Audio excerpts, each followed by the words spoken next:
क्या आप चाहते हैं कि आपके जो फ्रेश पासपोर्ट पे है उसके एक अंदर एक स्टिकर वीज़ा मिले? स्टिकर वीज़ा बहुत ही अच्छा लगता है जब आप किसी के सामने प्रेज़ेंट करते हैं, then it gives a very good appealing कि आप इस कंट्री में विज़िट कर रहे हैं या करने जा रहे हैं और आपके पास स्टिकर वीज़ा है। तो कंबोडिया आपको स्टिकर वीज़ा प्रोवाइड करता है। दोस्तों, आशा करता हूँ आप सब लोग बहुत अच्छे होंगे। मेरा नाम है नरेंद्र सोनी और आप देख रहे हैं सोनिक बैकपैकर। सोनिक बैकपैकर के इस वीडियो में मैं बात करने जा रहा हूँ कंबोडिया के बारे में। बताऊंगा कंबोडिया कैसे आपको वीज़ा ऑन अराइवल और ई वीज़ा देता है, दोनों में डिफरेंशिएट क्या है, कैसे ई वीज़ा लें और कैसे वीज़ा ऑन अराइवल लें, दोनों में क्या डॉक्यूमेंटेशन चाहिए होंगे और दोनों में क्या डिफरेंशिएशन है। साथ ही साथ बताऊंगा आपको इस कंट्री में कैसे जाएं, कब जाएं और कहाँ घूमें, कितना खर्चा आता है, क्या बजट रहता है, और भी दूंगा कुछ और यूज़फुल इन्फॉर्मेशन। तो इस वीडियो को पूरा देखें। अगर जो मैं इस कंट्री के बारे में बात करूँ, कंबोडिया के बारे में, तो कंबोडिया का पहले आपको एक ओवरव्यू दे देता हूँ इस कंट्री के बारे में। देखिए, साउथ ईस्ट एशिया में कंट्री है और इस कंट्री की जो कैपिटल है वो नॉम पेन है और सबसे लार्जेस्ट सिटी है। पॉपुलेशन की बात करूँ तो 16 मिलियन की पॉपुलेशन वाली इस कंट्री है। और इस कंट्री में जो ड्राइविंग साइड है वो जो राइट हैंड साइड है, इंडिया में लेफ्ट हैंड साइड से ड्राइविंग होती है। करेंसी की बात करूँ तो करेंसी यहाँ पे दो चलती हैं, एक तो है रियल और सेकेंड है आपका legal tender dollars, US dollar. और इसके अलावा कंट्री में अगर जो प्राइम मिनिस्टर की बात करूँ तो हुन सेन है इस कंट्री के, मोनार्की है। जो रेस्टोरेंट चेन है वो नहीं है इस्टेब्लिश, एक भी नहीं है। उनमें से एक कंबोडिया भी है जहाँ पे आपको कोई भी मैकडॉनल्ड्स का रेस्टोरेंट देखने को नहीं मिलेगा। रीज़न ये है कि यहाँ के जो लोग हैं उनका जो फूड कल्चर है वो राइस पे ज़्यादा डिपेंडेंट है, तो राइस को ज़्यादा प्रेफर करते हैं। फास्ट फूड चेन मिल जाएंगे बट उनमें मैकडॉनल्ड्स का नाम नहीं है। तो ये एक ऐसी कंट्री कह सकते हैं आप जहाँ पे मैकडॉनल्ड्स को ने अपना बिज़नेस टच नहीं कर किया है। सेकेंडली अगर बात करूँ तो दुनिया की सबसे बड़ी जो एशिया की सबसे बड़ी बात करूँ तो मैं fresh lake water Tonle Sap इस कंट्री में भी में है, जो अपनी डाइवर्सिटी के लिए काफ़ी फेमस है। दुनिया का सबसे बड़ा हिंदू मंदिर अगर बात की जाए तो वो है अंकोर वाट, जो कि इसी कंट्री में है, कंबोडिया में। और यहाँ के अपना डिफरेंट कुजीन का कल्चर, बुद्धिस्ट कल्चर। तो अब मैं बात करने जा रहा हूँ वीज़ा को लेकर के कि वीज़ा क्यों रिक्वायर्ड है और क्या हमें चाहिए इंडियंस को वीज़ा या नहीं चाहिए। तो आंसर इज़ दैट कि हाँ, इंडियंस को वीज़ा रिक्वायर्ड रहता है इस कंट्री में जाने के लिए। और कंबोडिया इंडियंस को दो टाइप का वीज़ा देता है। First is visa on arrival, second is e visa. तो वीज़ा ऑन अराइवल का ये रहता है कि अगर आपको उसी कंट्री में जाना है और एयरपोर्ट पे जाकर के आप वीज़ा ऑन अराइवल ले सकते हैं कुछ सर्टेन डॉक्यूमेंट्स दिखा करके। वो डॉक्यूमेंट्स होने चाहिए, पहले बात तो आपके पास पासपोर्ट होना चाहिए, वैलिड पासपोर्ट। आपके पास होटल बुकिंग होना चाहिए, सफिशेंट फ़ंड होने चाहिए, 1.5 से 2 लाख रुपये आपके अकाउंट में। आपके पास आइटनरी होना चाहिए कि आप कितने दिन के लिए आ रहे हैं, एज ए टूरिस्ट वीज़ा ले रहे हैं और इन जगहों पे आप घूमने वाले हैं, तो आप वीज़ा ऑन अराइवल ले सकते हैं।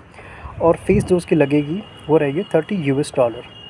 ये तो हो गया आपका वीज़ा ऑन अराइवल पाने का। ई वीज़ा को पूरा नाम जो इलेक्ट्रॉनिक वीज़ा होता है, इलेक्ट्रॉनिक वीज़ा की ज़रूरत आपको तब पड़ती है कि जैसे मान लीजिए आप थाईलैंड में हैं, लाओस में हैं या वियतनाम में हैं और आप चाहते हैं कि आप फ़्लाइट के ना थ्रू आप लैंड बॉर्डर की क्रॉसिंग करना चाहते हैं, तो उस केस में आपको वीज़ा इन एडवांस होना चाहिए। तो उसके लिए आप अप्लाई करेंगे ई वीज़ा या इलेक्ट्रॉनिक वीज़ा।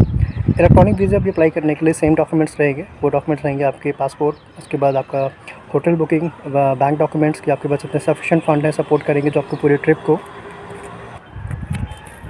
इसके अलावा आपके पास होना चाहिए कि एक आइटनरी इंटेंशन क्लियर होना चाहिए कि आप किस कंट्री के बॉर्डर क्रॉसिंग पॉइंट से आप कैम्बोडिया में एंट्री पा रहे हैं ई वीज़ा के साथ।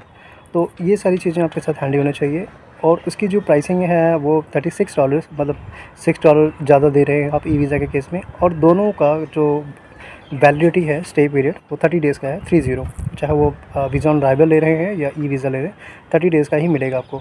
और एक और चीज़ कि अगर आपको बिज़नेस वीज़ा भी चाहिए तो बिज़नेस वीज़ा भी अवेलेबल है, वो भी $36 का अवेलेबल है।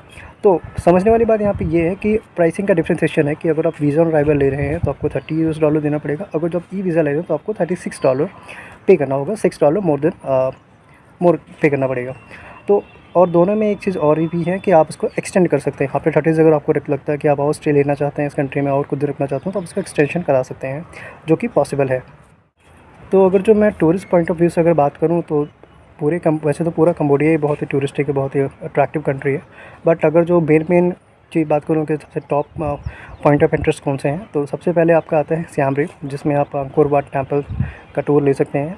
सेकंड, आप अगर आपके पास टाइम है देन आप कैपिटल सिटी नॉम पेन आप जा सकते हैं, जहाँ पे इनके architecture, Buddhist architecture, city explore कर सकते हैं, सिटी के नाइट लाइफ एक्सप्लोर कर सकते हैं। थर्ड, अगर आपके पास थोड़ा और ज़्यादा टाइम है देन आप लेट बैक बीच पे जा सकते हैं सिनॉक विले में, जो कि बहुत अच्छा पॉइंट माना जाता है।